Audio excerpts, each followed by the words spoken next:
Continuous ಆಗಿ ತಗೋತಾನೆ ಇದ್ರು? ಸರ್ ಹೇಗಿತ್ತು ಅಂದ್ರೆ ಅವ್ರ ಪರಿಸ್ಥಿತಿ, ನಾವು ಅವ್ರು ಸ್ಟೆರಾಯ್ಡ್ ತಗೊಳ್ಳೋದು ಬೇಡ ಅಂತ ಹೇಳಿದ್ರೆ ಮನೆಯಲ್ಲಿ ಗಲಾಟೆ ಶುರುವಾಗ್ತಿತ್ತು.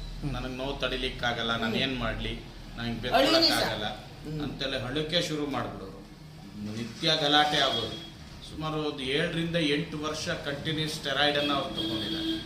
ಡಾಕ್ಟ್ರು ಬೇಡ ಅಂದರೂ ಇವ್ರು ಬಿಡ್ತಾ ಇರಲಿಲ್ಲ. ಆ ಲೆವೆಲ್ಲಿಗೆ ನನಗೆ ಬೇಕೇ ಬೇಕು ಅಂತ ಹಠ ಮಾಡಿ ತೊಗೊಂಡು ಒಂದು ದಿವಸ ನಾವು ಬೇಡ ಅಂದರೆ ಮನೇಲಿ ಗಲಾಟೆ. ಅಷ್ಟರ ಮಟ್ಟಕ್ಕೆ ಅವ್ರಿಗೆ ಸಿವಿಯರ್ ಪೇಯ್ನ್ ಬಹುಶಃ ಅವ್ರನ್ನ ಆ ಥರ ಮಾಡಿಸ್ತಾ ಇತ್ತು ಅನ್ಸುತ್ತೆ.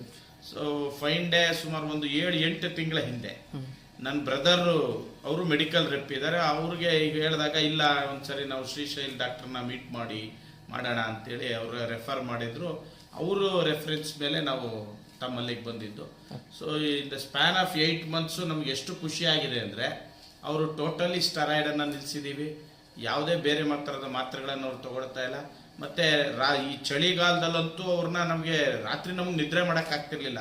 ರಾತ್ರಿ ಎಲ್ಲ ಅಳೋರು ನರಳೋರು. ಈ ವರ್ಷ ಆ ಸಮಸ್ಯೆ ನಮಗೆ ಕಂಡಿಲ್ಲ. So it's a great development by the homeopathy treatment of Sanjeevini.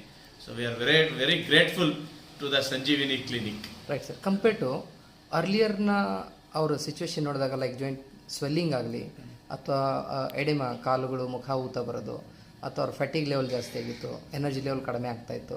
So ಆ ಸಿಚುವೇಶನ್ಸ್ಗಳಿಂದ ಈಗ ಹೊರಗಡೆ ಬರ್ತಾ ಇರ್ಬೇಕಾದ್ರೆ ವಾಟ್ ಈಸ್ ದಿ ಅಬ್ಸರ್ವೇಷನ್? ಯಾವ ಥರ ಅವ್ರ ಇಂಪ್ರೂವ್ಮೆಂಟ್ ಆಗಿದೆ? She is so active. ಮೊದಲಿಗಿಂತ ಈಗ ಹೆಚ್ಚು ಕೆಲಸ ಮಾಡ್ತಾ ಇದ್ದಾರೆ, ಆಕ್ಟಿವ್ ಆಗಿದ್ದಾರೆ, ಮತ್ತೆ ಖುಷಿಯಾಗಿದ್ದಾರೆ. ಗುಡ್, ದಟ್ ಈಸ್ ಬಹಳ ಖುಷಿಯಾಗಿ ಇವತ್ತು ಎಲ್ಲ ಕೆಲಸವನ್ನ ಮಾಡ್ತಾ ಇದ್ದಾರೆ. ಅವಾಗ ಒದ್ದಾಡೋರು ಅಯ್ಯೋ ನನ್ನ ಕತೆ ಹಿಂಗಾಗೋಯ್ತು ಅಂತಿದ್ರು. ಈಗಿಲ್ಲ, ನಾನು ಇನ್ನು ಸ್ವಲ್ಪ ಏನಾದರೂ ಮಾಡಬಲ್ಲೆ ಅನ್ನುವಂಥ ಒಂದು ಕಾನ್ಫಿಡೆನ್ಸ್ ಲೆವೆಲ್ಲೇ ಅವ್ರಿಗೆ ಇಂಪ್ರೂವ್ ಆಗಿರೋದು ನಮಗೊಂಥರ ಆತ್ಮತೃಪ್ತಿ ತಂದಿದೆ ಅಂತ ಹೇಳ್ಬೋದು ಸರ್.